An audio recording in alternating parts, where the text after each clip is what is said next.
10 मार्च 2026।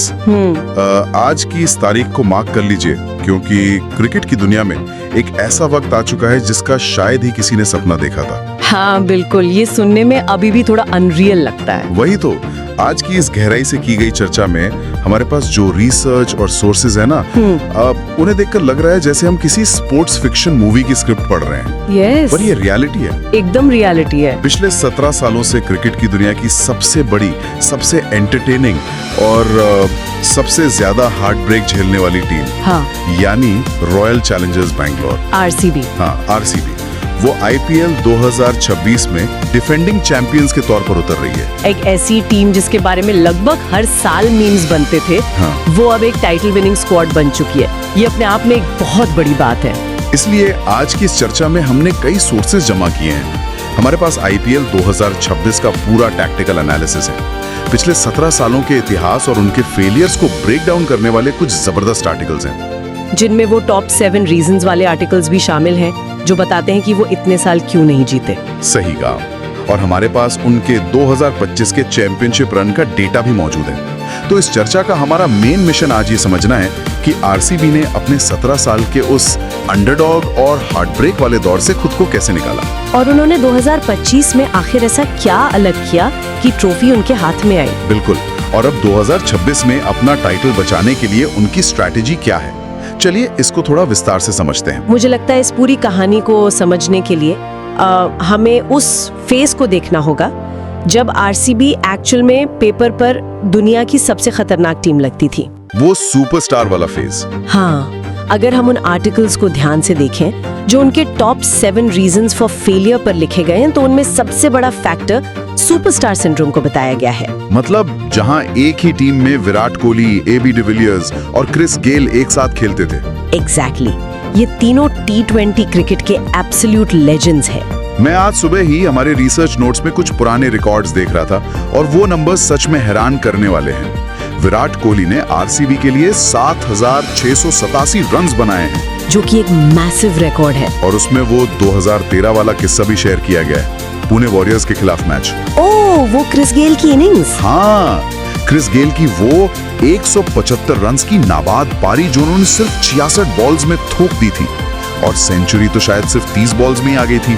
उस दिन टीम का स्कोर 263 था, 5 विकेट पर। वो एक ऐतिहासिक दिन था। नोट्स पढ़ते हुए मैं यही सोच रहा था कि ऐसी बैटिंग लाइनअप के होते हुए भी ये टीम इतने साल तक ट्रॉफी क्यों नहीं जीत पाई। किसी को भी लगेगा ना कि जिसके पास ऐसे हिटर्स हैं, वो तो आसानी से टाइटल जीतेगी। यहाँ जो सबसे दिलचस्प बात है वो ये है कि क्रिकेट जैसे स्किल गेम में सिर्फ स्टार प्लेयर्स पर निर्भरता हमेशा भारी पड़ती है। कैसे? देखिए, इन टॉप हैवी टीम्स के साथ प्रॉब्लम ये होती है कि इनका सैलरी कैप उन्हीं 3-4 प्लेयर्स में चला जाता है। आरसीबी का बैटिंग ऑर्डर हमेशा जबरदस्त रहा, लेकिन बॉलिंग अटैक, खासकर डेथ ओवर्स में, और स्पिनर्स की कमी हमेशा उनकी सबसे बड़ी कमजोरी रही। ये तो है। चिन्ना स्वामी स्टेडियम जैसे छोटे ग्राउंड पर, जहां एक्चुअली में स्मार्ट बॉलर्स चाहिए, वहां उन्होंने सालों तक सिर्फ रॉ पेस या इनएक्सपीरियंस्ड बॉलर्स पर भरोसा किया। अगर डिफेंसिव बॉलिंग ऑप्शंस नहीं है तो 200 का स्कोर भी सेफ नहीं होता। ये पॉइंट हमारे सोर्सेज में दिए गए 2016 और 2017 के कंपैरिजन में बहुत क्लियरली हाईलाइट होता है। हम सबको 2016 का वो क्रेजी सीजन याद है जब विराट कोहली ने लिटरली आग लगा दी थी। 4 सेंचुरीज और 973 रन। हाँ, एक ही सीजन में, जो आज तक एक रिकॉर्ड है। लेकिन इतना कुछ होने के बाद भी फाइनल में क्या हुआ?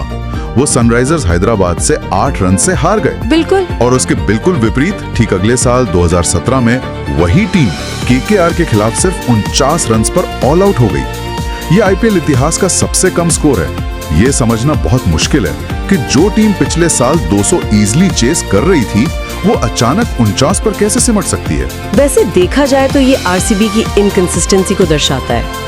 2016 में कोहली और डिविलियर्स अपनी पीक फॉर्म में थे, तो उन्होंने अकेले दम पर टीम को फाइनल तक पहुंचा दिया। पर फाइनल में बॉलिंग ने धोखा दे दिया। हाँ, एसआरएच ने 208 रन्स बनाए, और वहां आरसीबी की बॉलिंग की पोल खुल गई। बेन कटिंग ने डेथ ओवर्स में जो रन्स बनाए, वो डिफरेंस बन गया। और फिर 2017 में जब star players out of form हो गए, तो टीम बिखर गई, क्योंकि मिडिल ऑर्डर में कोई बैकअप नहीं था। सही कहा। ये एक ऐसी मैनेजमेंट थी जो प्लान बी बनाना भूल गई थी। उन्हें लगता था कि उनके स्टार्स हर दिन चलेंगे। और जब प्लान बी नहीं होता तो प्रेशर मैचेस में दुश्मनी और राइवलरीज का बहुत असर पड़ता है। हमारे नोट्स में आरसीबी के कुछ सबसे बड़े टकराव का जिक्र है जो इतिहास के पन्नों में दर्ज हैं। राइवलरीज ने भी उनके ऊपर बहुत मेंटल प्रेशर बनाया है। जैसे सीएसके के साथ उनका सदर्न डर्बी। एक जमाने में ऐसा लगता था जैसे सीएसके ने उन पर कब्जा कर रखा है। 2011 का फाइनल और 2015 में लगातार 3 बार हराना। एमएस धोनी की टीम हमेशा प्रेशर में आरसीबी की मिस्टेक्स का फायदा उठाती थी, लेकिन 2024 और 25 में पासा पलट गया। वो 2024 का आखिरी लीग मैच सच में अनबिलीवेबल था, जिसमें यश दयाल ने आखिरी ओवर में सिर्फ 1 रन देकर 16 रन्स बचाए थे। एमएस धोनी को आउट करना उस प्रेशर में एक बहुत बड़ा मोमेंट था। उसने टीम का बिलीफ सिस्टम चेंज कर दिया और केकेआर के साथ भी उनका बहुत उतार चढ़ाव रहा है। 2008 के पहले मैच में ब्रेंडन मक्कलम की 158 रन्स की पारी। आरसीबी वो मैच 140 रन से हारी थी। और फिर 2019 में रिडेम्पशन, जब कोहली ने 58 बॉल्स में शतक मारा और केकेआर को 10 रन से हराया। लेकिन सबसे बड़ा टैक्टिकल रोड ब्लॉक हैदराबाद की टीम्स रही हैं। डेक्कन चार्जर्स ने 2009 के फाइनल में आरसीबी का सपना तोड़ा और सनराइजर्स हैदराबाद ने 2016 के फाइनल में। यहाँ तक कि आरसीबी का जो 263 रन्स का रिकॉर्ड था, वो भी एसआरएच ने 287 रन्स बनाकर तोड़ा था। ये 17 साल का बैगेज सच में बहुत भारी था। लेकिन इन सब के बाद आता है 3 जून 2025 का वो चमत्कार, नरेंद्र मोदी स्टेडियम अहमदाबाद, जब ई साला कब नामुदे आखिरकार ई साला कब नामुदू बन गया। पंजाब किंग्स के खिलाफ वो फाइनल। आरसीबी ने 190 बनाए 9 विकेट्स पर।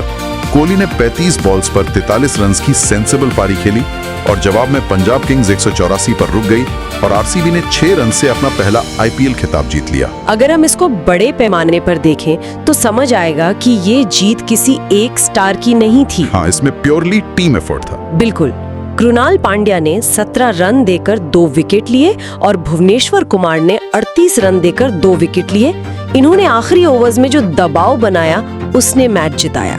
और कैप्टनसी का कितना बड़ा रोल था इसमें? बहुत बड़ा रोल था।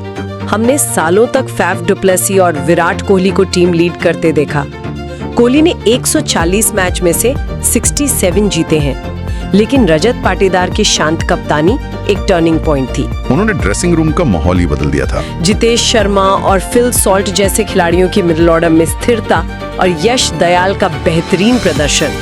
पाटीदार के नेतृत्व में टीम ने आखिरकार प्रेशर झेलना सीख लिया। यहाँ बात सच में दिलचस्प हो जाती है, क्योंकि आईपीएल में टाइटल जीतना मुश्किल है, पर उसे बचाना उससे भी ज्यादा मुश्किल है।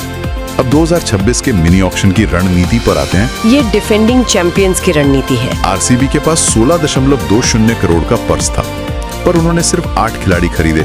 ये थोड़ा अजीब नहीं है? टैक्टिकल एनालिसिस से देखें तो ये बिग नेम्स के पीछे भागने के बजाय बैलेंस्ड क्वाड बनाने की सोच दर्शाता है। जैसे उन्होंने वेंकटेश अय्यर पर 7 करोड़ रुपए खर्च किए, जो सबसे महंगे रिक्रूट थे। वेंकटेश अय्यर एक स्पेसिफिक रोल के लिए लाए गए हैं। वो मिडिल ओवर्स में पेस को अग्रेसिवली खेल सकते हैं और मीडियम पेस बॉलिंग भी कर सकते हैं। इसके अलावा मंगेश यादव पर उन्होंने 5.2 करोड़ लगाए। और एक बहुत इंटरेस्टिंग साइनिंग थी न्यूजीलैंड के पेसर जेकब डफे की। हाँ, वो जोश हजलवुड के बैकअप के तौर पर लाए गए हैं। आरसीबी अब सिर्फ प्लान ए पर निर्भर नहीं है, उनके पास हर की पोजीशन का बैकअप है। अगर हम उनकी टीम बैलेंस देखें तो ओपनिंग में कोहली और सॉल्ट का आक्रामक और स्थिर मिश्रण है। नंबर 3 पर पाटिकल, मिडिल में पटीदार, टिम डेविड और जीतेश शर्मा हैं।